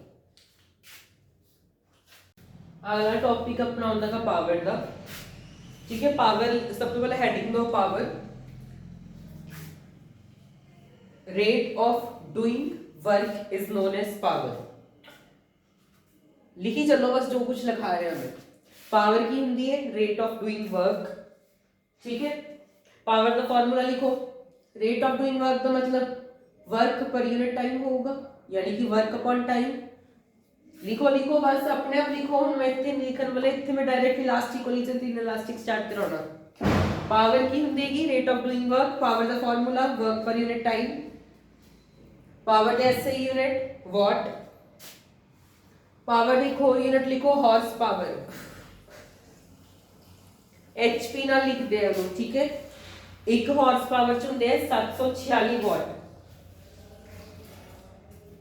ठीक है पावर दे डायमेंशनल फार्मूला तुसी कट के खुद लिखोगे कुछ नहीं करेंगे मैं लाया तुसी वर्क पर यूनिट टाइम दा है वर्क दा की हुंदा है m1 l2 t - 2 upon t1 cut लियो अपने इतना मैं वो नहीं करवाने लगा पावर दे एसआई यूनिट अपने आप लिखियो ओ सॉरी डायमेंशनल फार्मूला अपने कट दियो बस एक डेरिवेशन पावर बराबर हुंदी है फोर्स डॉट वेलोसिटी ਇਹ ਡੈਰੀਵੇਸ਼ਨ ਨਾ ਮੈਂ ਵਰਕ ਪਾਵਰ એનર્ਜੀ ਦੀ ਜਦੋਂ ਅਸਾਈਨਮੈਂਟ ਕਰਾਈ ਸੀ ਉਹਦੇ ਵਿੱਚ ਕਰਾਈ ਸੀ ਕਿਸੇ ਬੱਚੇ ਨੂੰ ਯਾਦ ਹੋਏ ਤਾਂ ਜੇ ਇਹ ਡੈਰੀਵੇਸ਼ਨ ਕਰਨੀ ਹੈ ਤਾਂ ਉੱਥੋਂ ਕਰੋਗੇ ਮੈਂ ਨਹੀਂ ਕਰਾਉਣ ਵਾਲਾ ਮੇਰੇ ਕੋਲ ਬਈ ਦੇਖੋ ਮੈਂ ਪਹਿਲੇ ਬਿਮਾਰ ਆ ਤੁਸੀਂ ਬਿਮਾਰ ਬੰਦੇ ਦੀ ਜਾਨ ਲੈਣੀ ਹੈ ਕਿ ਹੁਣ ਉੱਥੋਂ ਕਰ ਲਿਓ ਠੀਕ ਹੈ ਪਾਵਰ ਦੇ ਲਈ ਮੈਂ ਪੰਜ ਚੀਜ਼ਾਂ ਲਿਖਾਤੀਆਂ ਆਈ ਥਿੰਕ ਪਾਵਰ ਦੀ ਡੈਫੀਨੇਸ਼ਨ ਪਾਵਰ ਕੀ ਹੁੰਦੀ ਹੈ rate of doing work power ਦਾ formula work per unit time power द डायमेंशनल फार्मूला पावर दे एसआई यूनिट वाट हुंदे ने एक होर यूनिट लिखवाए हॉर्स पावर एक हॉर्स पावर दे विच 746 वाट हुंदे फिर एक पावर दी डेरिवेशन आखी है सोनू ओ तुसीं प्लीज उत्थों कर लो मैं बीमार है इस करके मैं स्किप करवा रहा हूं बहुत छोटी है फोर्स डॉट वेलोसिटी आई नहीं है कि मैं नहीं कराई मैं उस दे विच कराई हुई है असाइनमेंट भी उत्थों कर लो ठीक है हुण आपां डायरेक्ट कोलिजन्स ते चलदे हां पावर ਦੇ ਵਿੱਚੋਂ ਇੰਨੇ ਕੁਐਸਚਨ ਆਉਂਦੇ ਵੀ ਨਹੀਂ ਠੀਕ ਹੈ ਕੋਲੀਜ਼ਨ ਤੇ ਆ ਜਾਓ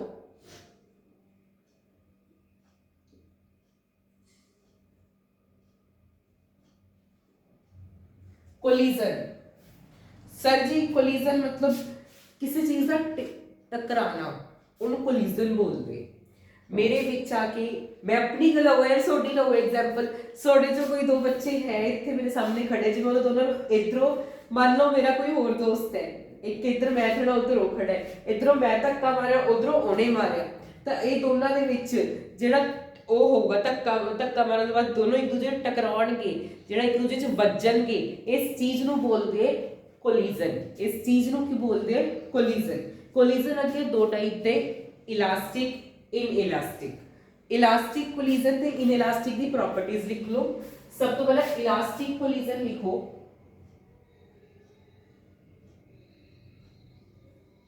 इलास्टिक कोलिजन, इनइलास्टिक कोलिजन। ਤਾਂ ਇਲਾਸਟਿਕ ਕੋਲੀਜ਼ਨ ਦੇ ਵਿੱਚ ਤਾਂ ਆਪਣਾ ਕੀ ਹੈਗਾ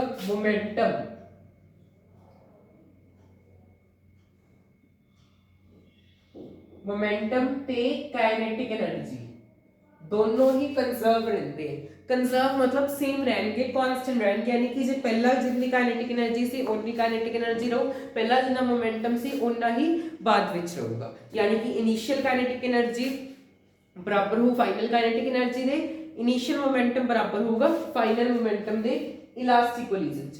इनइलास्टिक दे विच सिर्फ काइनेटिक एनर्जी कंजर्व रहती है, मोमेंटम कंजर्व नहीं रहता, ये फर्क है। ठीक है जी, जस्ट दो गल्लां कीतियां मैंने। कोलिजन जदों कोई चीज एक दूसरे च वजदी है, ठीक है, उस चीज नूं कोलिजन बोलदे, वजन तो बाद वो दूर जाणगे ना, उस चीज नूं भी कोलिजन बोल सकते हो। ठीक है, कोलिजन अगे दो टाइप्स है, इलास्टिक, इनइलास्टिक। इलास्टिक कोलिजन ਉਹਦੀ प्रॉपर्टीज याद कर लो कि इलास्टिक कोलिजन विच मोमेंटम भी कंजर्व है, काइनेटिक एनर्जी भी कंजर्व है। इनइलास्टिक कोलिजन से सिर्फ काइनेटिक एनर्जी कंजर्व है। दो डेरिवेशंस कराऊंगा, दोनों ही वेरी वेरी इंपॉर्टेंट डेरिवेशंस है। सब तो पहली डेरिवेशन है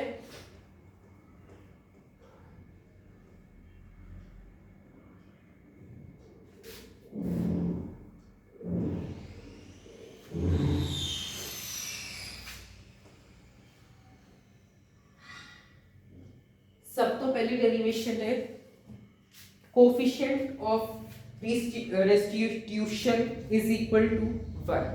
सर एक ही है, मतलब जदों initial velocity of approach divide final velocity of approach जदों 1 ਦੇ ਬਰਾਬਰ ਹੁੰਦੀ ਹੈ ਉਹਨੂੰ ਬੋਲਦੇ ਹੈਗੇ ਇੱਕ ਸੈਕਿੰਡ ਮੈਂ ਟਾਈਮ ਦੋ ਜਿਹੜਾ ਆਪਣਾ ਹੈ ਨਾ, ਜਦੋਂ ਹੁਣ ਦੇਖੋ ਬॉडीज ਟਕਰਾ रही है, बॉडीज टकरा रही है, कुछ ना कुछ इनिशियल वेलोसिटी तो ये टकराइया, उस तो बाद दूर भज्जियां, कुछ ना कुछ फाइनल वेलोसिटी तो जदों इन्हां दोनों दी एदी कुछ वेलोसिटी सी एदी कुछ वेलोसिटी सी, इन्हां दोनों नूं जदों मैं चेंज करा या फिर बोल सकते सबट्रैक्ट करा ते जदों दूर जा रही है वो कोई होर वेलोसिटी तो ये कोई होर वेलोसिटी तो उन्होंने भी जे मैं माइनस करा तो जो इन्होंने दोनों डिवाइड करूंगा तो मेरे को एक नवी चीज आती है जिन्होंने तुम बोलते हो कोफिशिएंट ऑफ रिस्टिट्यूशन, जिन्होंने तुम ई नाल रिप्रेजेंट करते हो। उस चीज की वैल्यू आप 1 फिक्स कर 1 प्रूव करना होंगे इलास्टिक कोलिजन के केस में। समझाना डेरिवेशन के थ्रू हर एक चीज क्लीयर हो जाएगी। थोड़े बोर्ड गिल्ला ना प्रॉब्लम नहीं है। सिंपल भाषा में जिहड़ा ई है ना उन्होंने कोफिशिएंट ऑफ रिस्टिट्यूशन बोलते हैं, मतलब जदों वेलोसिटी ऑफ अप्रोच जदों हम देखो बॉडी ए वाली बॉडी भी आ रही है, इधर ये बॉडी भी आ रही है, एक ही है वेलोसिटी ऑफ अप्रोच।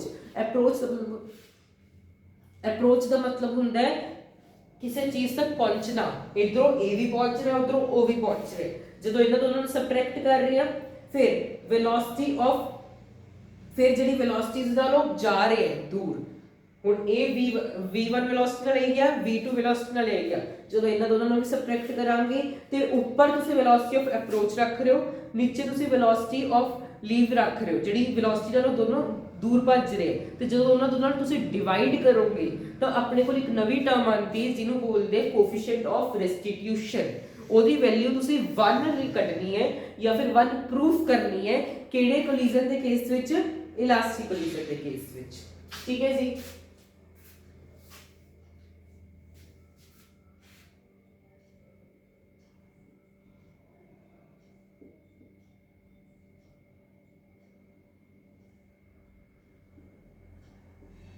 ठीक है,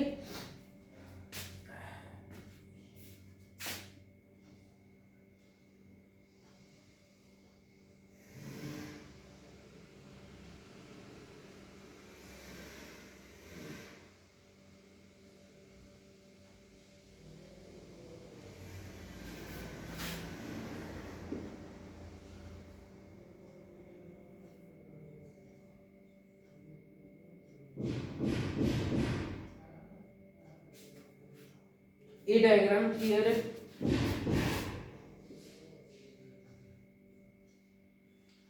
Before collision, what is the initial velocity u1 u2? After collision, what is the velocity v1 v2? अब प्रूफ की करना है u1 minus u2 upon v1 minus v2 बराबर है 1v। इन्ना दोनों का भी मोड, इन्ना दोनों का भी मोड। सारा मोड की है, मोड कुछ नहीं है, बायो वाले बच्चे नहीं पता होगा। इसका मतलब है चाहे इन्ना दोनों सबट्रैक्ट करके कोई नेगेटिव आवे टर्म तो ਉਹ ਜਿਹੜੀ ਵੈਲਿਊ ਆ ਜੂਗੀ ਉਹ ਪੋਜ਼ਿਟਿਵ ਹੋ ਜਾਂਦੀ ਹੈ ਮੋਡ ਚੋਂ। ਜਦੋਂ ਤੁਸੀਂ ਮੋਡ ਨੂੰ ਹਟਾਉਂਦੇ ਹੋ ਨਾ ਤੇ ਜਿਹੜੀ ਵੀ ਅੰਦਰ ਵੈਲਿਊ ਹੁੰਦੀ ਹੈ ਉਹ ਪੋਜ਼ਿਟਿਵ ਬਣ ਜਾਂਦੀ ਹੈ। ਆਪਾਂ ਨੂੰ ਇਹ ਫਰਕ ਨਹੀਂ ਪੈਂਦਾ ਇਹਦੇ ਮੋਡ ਦੇ ਅੰਦਰ ਜੇ ਕੋਈ ਵੈਲਿਊ 네ਗੇਟਿਵ ਆ ਰਹੀ ਹੈ ਤੇ ਜਦੋਂ ਤੁਸੀਂ ਮੋਡ ਹਟਾਓਗੇ ਤਾਂ ਵੈਲਿਊ ਪੋਜ਼ਿਟਿਵ ਬਣ ਜੂ। ਤਾਂ ਮੋਡ ਆਪਾਂ ਤਾਂ ਲਗਾਉਂਦੇ ਆ, ਆਪਾਂ ਨੂੰ ਇਹ ਗੱਲ ਤੋਂ ਜਮਾ ਫਰਕ ਨਹੀਂ ਹੈ ਕਿ ਬੋਡੀ ਆ ਇਹਨਾਂ ਦੀ ਵੈਲਿਊ 네ਗੇਟਿਵ ਆਏ ਚਾਹੇ ਪੋਜ਼ਿਟਿਵ ਆਏ, ਆਪਾਂ ਨੂੰ ਇਸ ਚੀਜ਼ ਤੋਂ ਫਰਕ ਨਹੀਂ ਹੈ। ਆਪਾਂ ਨੂੰ ਨੰਬਰ ਤੋਂ ਫਰਕ ਹੈ, ਆਪਾਂ ਨੂੰ ਨਿਊਮੈਰੀਕਲ ਵੈਲਿਊ ਤੋਂ ਫਰਕ ਹੈ। ਤਾਂ ਆਪਾਂ ਮੋਡ ਤਾਂ ਲਗਾ ਦਿੰਦੇ ਆ ਤਾਂ ਕਿ ਆਪਣੇ ਕੋਲ ਜਿਹੜੀ ਵੈਲਿਊ ਆਵੇ ਉਹ ਪੋਜ਼ਿਟਿਵ ਹੀ ਆਵੇ। ਪ੍ਰੂਵ ਆਪਾਂ ਇਹ ਕਰਨੇ, ਠੀਕ ਹੈ। ਆਹਾ ਇਹਨੂੰ ਆਪਾਂ E ਬੋਲਦੇ ਆ ਜਾਂ ਫਿਰ ਤੁਸੀਂ E = 1 ਵੀ ਲਿਖ ਸਕਦੇ ਹੋ ਕਿਉਂਕਿ u1 u2 divide v1 v2 E है। E ਨੂੰ ਤੁਸੀਂ ਇਹ ਵੀ ਬੋਲਦੇ ਹੋ, ਇਹਨੂੰ ਬੋਲਦੇ ਕੋਐਫੀਸ਼ੀਐਂਟ ਆਫ ਰੈਸਟੀਟਿਊਸ਼ਨ। ਇਹਦੀ ਵੈਲਿਊ ਇਹ ਹੈ u1 u2 v1 v2। ਆਈ ਵੀ ਲਿਖ ਸਕਦੇ ਹੋ u2 u1 v2 v1, ਕੋਈ ਪ੍ਰੋਬਲਮ ਨਹੀਂ ਕਿਉਂਕਿ ਇੱਥੇ ਮੋਡ ਹੀ ਲੱਗਿਆ ਹੋਇਆ ਹੈ। ਠੀਕ ਹੈ ਜੀ, ਹੁਣ ਸਟਾਰਟ ਕਰਦੇ ਹਾਂ। ਸਭ ਤੋਂ ਪਹਿਲਾਂ ਇਲਾਸਟਿਕ ਕੋਲੀਜ਼ਨ ਹੈ ਨਾ। ਇਲਾਸਟਿਕ ਕੋਲੀਜ਼ਨ ਦੇ ਵਿੱਚ ਆਪਾਂ ਪ੍ਰੂਫ ਕਰਨਾ ਹੈ ਕਿ ਕੋਐਫੀਸ਼ੀਐਂਟ ਆਫ ਰੈਸਟੀਟਿਊਸ਼ਨ ਦੀ ਵੈਲਿਊ 1 ਹੈ ਇਨ ਅ ਪਰਫੈਕਟਲੀ ਇਲਾਸਟਿਕ ਕੋਲੀਜ਼ਨ।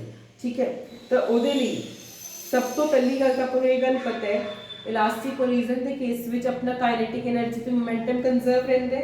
ਤੇ ਮੈਂ ਬੋਲ ਸਕਦਾ ਕਿ m1 u1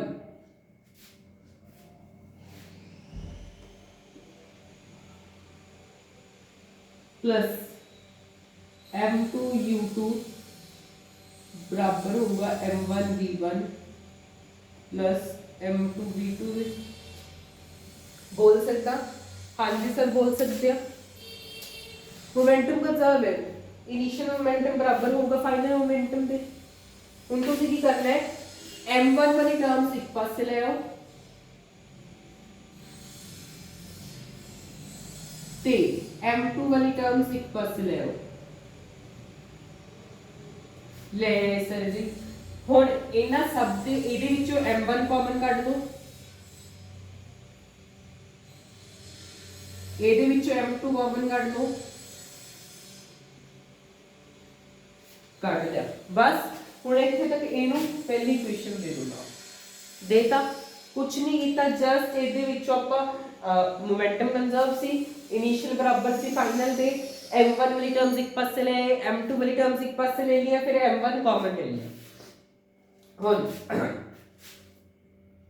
ਆਪਾਂ ਨੂੰ ਇੱਕ ਗੱਲ ਹੋਰ ਪਤਾ ਹੈ ਕਾਈਨੈਟਿਕ એનર્ਜੀ ਵੀ ਕੰਜ਼ਰਵ ਹੈ ਤਾਂ ਆਪਾਂ ਬੋਲ ਸਕਦੇ ਹਾਂ ਹਾਫ m1 v1 ਦਾ u1 ਦਾ ਸਕੁਅਰ। काइनेटिक एनर्जी भी कंजर्व है ना, प्लस हाफ m2 u2 का स्क्वायर बराबर होगा हाफ m1 v1 का स्क्वायर प्लस हाफ। बोल सकते हैं ਹੁਣ ਤੁਸੀਂ ਮੈਨੂੰ ਇੱਕ ਗੱਲ ਦੱਸੋ, ਸਾਰੀ ਇਕੁਏਸ਼ਨ ਦੇ ਵਿੱਚੋਂ ਹਾਫ ਕਾਮਨ ਲੈ ਕੇ ਕਟਾ ਦਈਏ, इधरों भी हाफ कॉमन लेके इधरों भी हाफ लेके कॉमन लेके कटिया जाऊगा ना, पहले इन्ना चो हाफ कॉमन ले लिया, इन्ना चो ले लिया, फिर मैं काटता तो अपने को फाइनल आई बचूगा m1 u1 का स्क्वायर प्लस m2 u2 का स्क्वायर बराबर है m1 v1 का स्क्वायर। ठीक है जी, सेम वही चीज कर दो, m1 वाली टर्म्स एक पास से ले लो,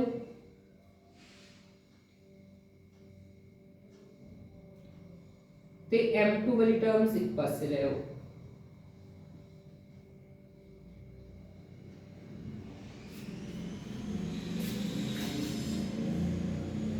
ठीक है जी, ਹੁਣ ਇੱਥੇ ਵੀ ਤੁਸੀਂ ਕੀ ਕਰੋ m1 ਕਾਮਨ ਲੈ ਲਓ,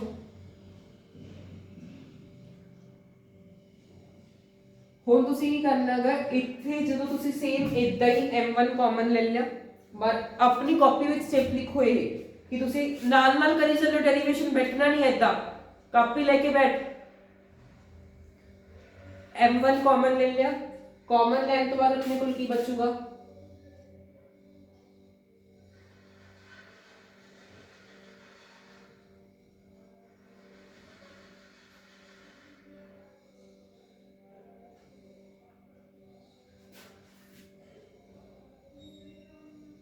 ठीक है।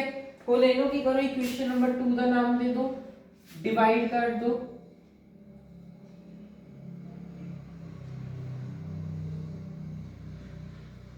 टू बाई 1 करो डिवाइड।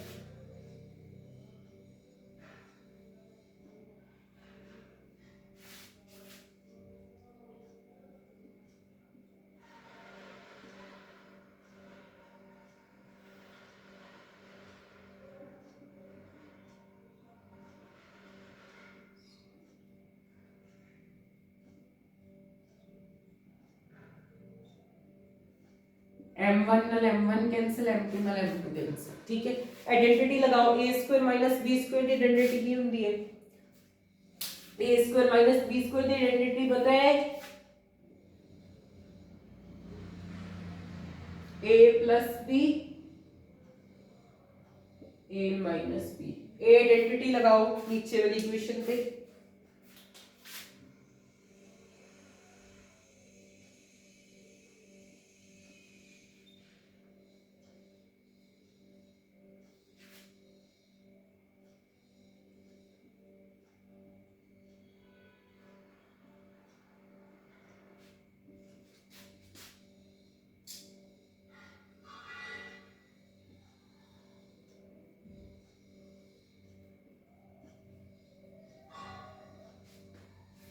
कट्टो।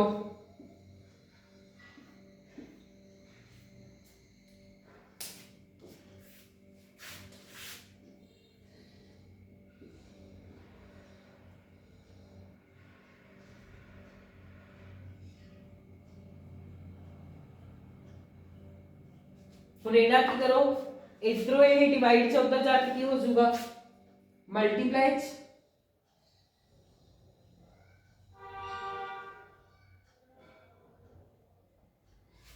इस टाइप तो आ जाऊगा ना, इनू इधर ले आए, इनू इधर ले आए, ठीक है जी।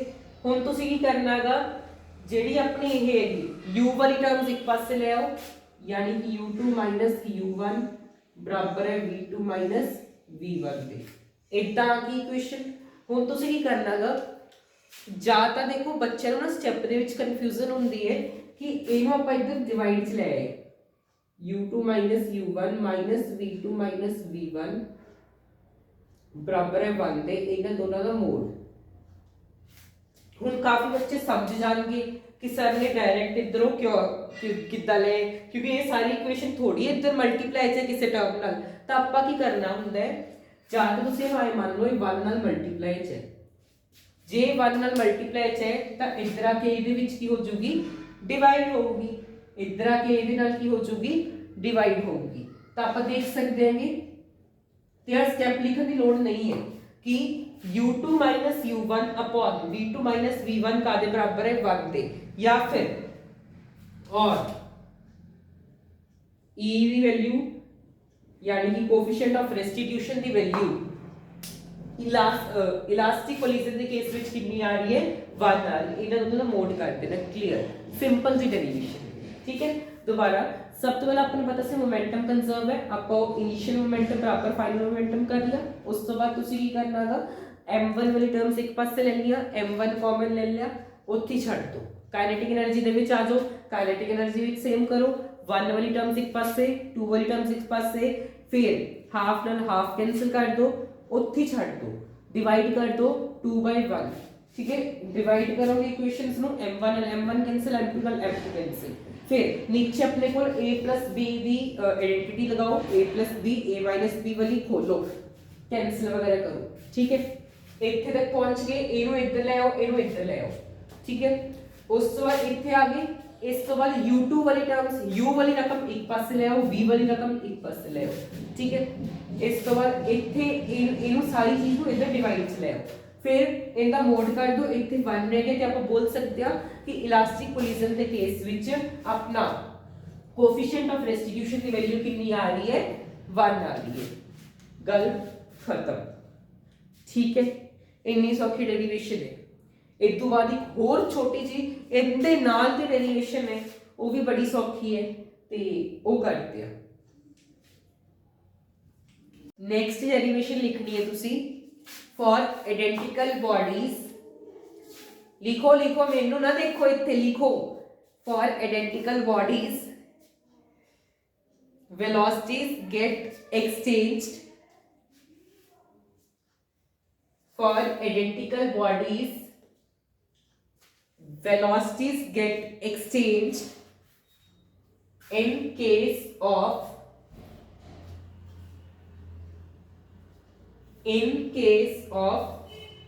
elastic collision, elastic collision। Sir आ की पहले तो बोर्ड तो तुसी मिटाया नहीं, हुण साडे मूरे मिटाओगे, सारी डेरिवेशन डिटो सेम है, थोड़े जा फर्क है। सर खुश हो गए सारे हैं भी उधर डेरिवेशन लिखनी नहीं पैनी, थप्पड़ कल्ले कल्ले जा पाऊगा, डेरिवेशन सारी लिखनी हैगी, तुसी लिखोगे मैं नहीं लिखूंगा। आ की चीटिंग है, चीटिंग का भी चीटिंग है। देखो मैं बीमार है ना, वही बीमारी का फायदा है, तुसी बीमार हो कुछ भी हो, डेरिवेशन दोबारा लिखो, पेपर तुसी देनागा, मैं थोड़े वड्डे पेपर नहीं लिखन जाना उत्थे। जे उत्थे मान लो पेपर च दोनों डेरिवेशन आ गई, फिर उत्थे आए कहोगे सर नु कि साडे सर ने तां ही लिखिया सी शॉर्टकट च, असीं भी शॉर्टकट च लिखांगे, नहीं ना। दसदा हुण सब तो पहले तो तुसी केड़ी-केड़ी चीज मिटाउणी है, वो चीज़ां मिटवाऊंगा।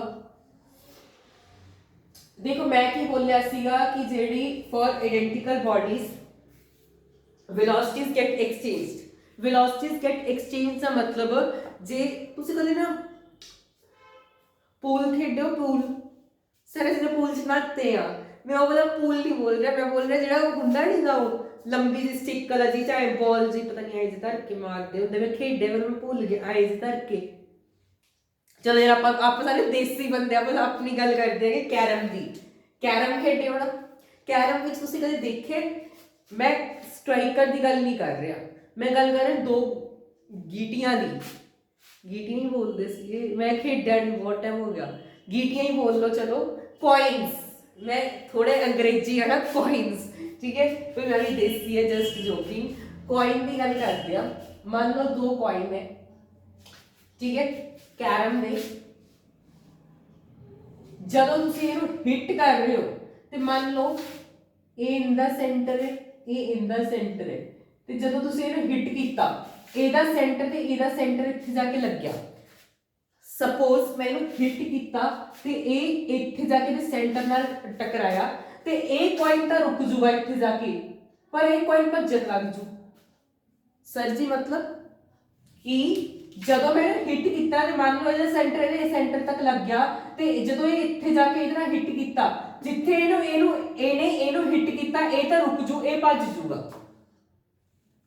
जदों मैंने हिट किया इहदे सेंटर ते जाके लग गया ना, ए तां रुक गया पर ए चला गया, तां जेड़ी वेलोसिटी इहदी सी वो वेलोसिटी किहने ले ली, इहने ले ली, जेड़ी वेलोसिटी इहदी सी वो वेलोसिटी इहने ले ली। यही अपना यही डेरिवेशन के थ्रू आपां प्रूफ करने। पूल है, पूल मतलब वो जिहड़ी बॉल्स वाली गेम हुंदी ओहदे विच ना बॉल सारी सेम हुंदी है, मतलब कलर्स डिफरेंट हुंदे हैं पर मास वेट हर एक चीज़ सेम हुंदी है। ते तुसीं कदे भी देखियो जदों ना तुसीं हिट करोगे एक बॉल नूं दूसरी बॉल दे सेंटर ते जिहड़ी बॉल नूं तुसीं हिट कीता है वो जदों ही दूसरी बॉल नूं टच करूगी वो तो रुक जूगी। मान लो मैं ते इमेजिन मेरे नाल जमा डिट्टो मेरे वर्गा कोई इंसान है जिहदा वेट हाइट हर एक चीज़ मेरे नाल दी है, हुण वो मेरे किसी ने धक्का मारिया वो मेरे विच आके वज्जिया, जदों मेरे विच आके वज्जूगा मेरे सेंटर ते जाके सॉरी मेरे सेंटर विच जाके बजना चाहिए ते वो तो रुक जूगा पर मैं भज जूगा। क्यों? क्योंकि जिहड़ी वेलोसिटी ओहदे कोल सी वो वेलोसिटी मेरे विच आ गई, पर कंडीशन की है वो मेरे सेंटर दी बजना चाहिए, कंडीशन सेम सेंटर दी बजना चाहिए। जे द बॉल्स जे बॉल इत्थे लगूगी ਤਾਂ ਆਹ ਵਾਲੀ ਸੈਂਟਰ ਤੇ ਨਹੀਂ ਲੱਗ ਰਹੀ ਮੰਨ ਲਓ ਇਸ ਵਾਰ, ਫਿਰ ਇਹ ਤਾਂ ਦੇਖੋ ਇੱਧਰ ਨੂੰ ਚਲੀ ਜਾਊਗੀ, ਇਹਦੇ ਨਾਲ ਟਕਰਾ ਕੇ ਆਈ ਨੂੰ ਆ ਜਾਊਗੀ, ਇਹ ਬॉल ਆਦਾ ਇੱਧਰ ਨੂੰ ਵਗ ਜਾਊਗੀ, ਹੈ ਨਾ। ਤਾਂ ਕੰਡੀਸ਼ਨ ਕੀ ਹੈ, ਜਿੰਨੀ ਦੇਰ ਤੱਕ ਸੈਂਟਰ ਤੇ ਨਹੀਂ ਲੱਗੂਗੀ ਉਨੀ ਦੇਰ ਤੱਕ ਵੈਲੋਸਿਟੀਜ਼ ਚੇਂਜ ਨਹੀਂ ਹੋਣਗੀਆਂ, ਠੀਕ ਹੈ। ਇਹ ਚੀਜ਼ ਆਪਾਂ ਪ੍ਰੂਫ ਕਰਨੀ ਹੈ ਕਿ velocities get exchange in case of elastic collision. ਹੁਣ ਮੈਂ ਇੱਕ ਪਹਿਲਾ ਹੀ ਵਰਡ ਯੂਜ਼ ਕੀਤਾ ਆਇਡੈਂਟੀਕਲ। ਆਇਡੈਂਟੀਕਲ ਦਾ ਮਤਲਬ ਹੁੰਦਾ ਹੈ ਮਾਸ ਕੀ ਹੋਊਗਾ, ਸੇਮ ਹੋਊਗਾ, यानी कि आ जेडे तुसी m1 m2 लिखे ने ना इन्हां नु कैंसल कर दो। मास तो हम सारी बॉडीज का की है सेम है, तो सारे दा मास की बनना है mm मान लिया। शो की करना है तुसी, प्रूफ की करना है, इन्नी गंदी राइटिंग भी लिखनी जशन, सारे जवाकां ने इहनू बोलना है। प्रूफ करना है आपां u1 प्लस u2 बराबर है v1 प्लस v2 देना कि ਜਿਹੜੀ ਆਪਣੀ u1 ਵੈਲੋਸਿਟੀ ਹੈ ਉਹ ਤਾਂ v2 ਨਾਲ ਐਕਸਚੇਂਜ ਹੋ ਜੂਗੀ, ਤੇ ਜਿਹੜੀ ਆਪਣੀ u2 ਵੈਲੋਸਿਟੀ ਹੈ ਉਹ ਆਪਣੀ v1 ਵੈਲੋਸਿਟੀ ਨਾਲ ਐਕਸਚੇਂਜ ਹੋ ਜੂ। ਇਹ ਚੀਜ਼ ਪ੍ਰੂਫ ਕਰਦੀ ਹੈ ਜਿਹੜੀ अपनी u1 वेलोसिटी है वो ਇਹਦੇ ਨਾਲ एक्सचेंज हो रही है, आ वाली वेलोसिटी ਇਹਦੇ ਨਾਲ एक्सचेंज हो रही है, प्रूफ करने, ठीक है। बहुत इजी है। सब तो पहला तुसी law of conservation of momentum लगाओगे, एक तक पहुंचोगे। सेम स्टेप्स है, मैं तायो नहीं वो करवा रहा कि तुसी आप भी थोड़ा लिखो, ठीक है। दूसरी भी कहना होगा ना सर ने फायदा चकदा बीमार होगा, इधर से लिखाना सी सर तो भी, ठीक है। सब तो पहले लिखो law of conservation of momentum, एक से पहुंच गए। पहले बनाया जिससे मास का सेम है, तो m1 m2 तो रहने ही, m1 m2 तो रहने ही, तो इधर भी m होगा इधर भी m होगा, क्योंकि मास का सेम है ना, मास विच का कोई चेंज नहीं हैगा, तो मास का सेम है। m ही इधर है m ही इधर है, m नाल m की हो जाऊगा कैंसिल हो जाऊगा। मास दोनों बॉडीज द सेम है, तो m नाल m इत्थे कैंसिल करा दो।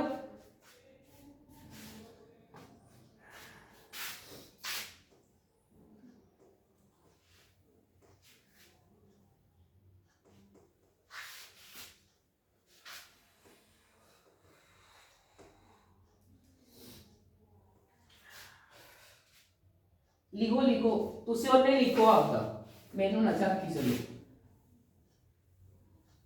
लिखो सब तो पहला इत्थे हुण m1 m2 ना लिखन बैठ जाओ, मास सेम है, mu1 प्लस mu2 बराबर mv1 प्लस mv2।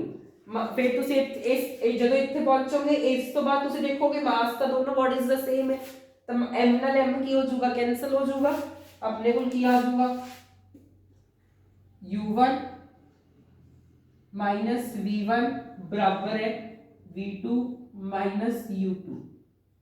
इनमें इक्वेशन नंबर 1 बोलेंगे, ठीक है। सेम फिर तुसी लगाना काइनेटिक एनर्जी का, सेम इधर आ जाओगे, इत्थे पहुंच गए, काइनेटिक एनर्जी का करते करते करते इत्थे पहुंच गए, दोबारा m नाल m कट दो क्योंकि मास का सेम है, क्योंकि मास का अपना सेम है। फिर तुसी काइनेटिक का law of conservation of kinetic energy लगाओगे, क्योंकि मास सेम सी, तो मास ना मास कैंसिल, एक पे पहुंच गई u1 the square minus v1 the square बराबर v2 the square minus u2 the square, ठीक है। आइडेंटिटी लगाओ a square minus b square वाली, आ वाली a plus b a minus b,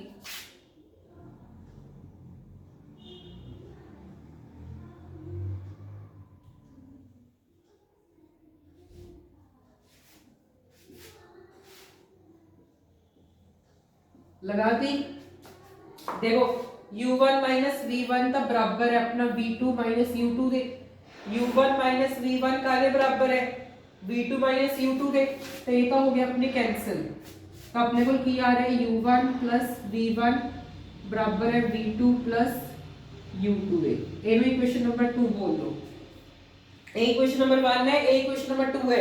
add करो, एक बार ऐड कर दो इक्वेशन नंबर 1 ਤੇ 2 ਨੂੰ।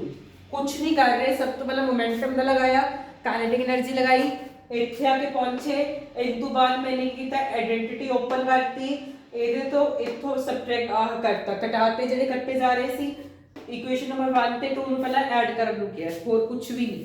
ਕਰੋ ਐਡ, u1 ਮਾਈਨਸ v1 ਬਰਾਬਰ ਹੈ v2 ਮਾਈਨਸ u2 ਦੇ, u1 प्लस v1 बराबर है v2 प्लस u2 दे। ऐड करो, अब v1 ना तो v1 कैंसल, तो 2u1, u2 ना u2 कैंसल, बराबर है 2v2 दे। 2 ना 2 कैंसल, का u1 का दे बराबर आ गया v2 दे। चलो भाई पहली चीज तो होगी प्रूफ, ठीक है। सेम हुनाई करो, उनकी कर दिए सब्ट्रैक्ट कर दो, सब्ट्रैक्ट 2 फ्रॉम 1 करो भाई सब्ट्रैक्ट, u1 प्लस v1 बराबर है v2, ठीक है जी। फिर इधर लो, किधर गई अपनी दूसरी इक्वेशन, आसी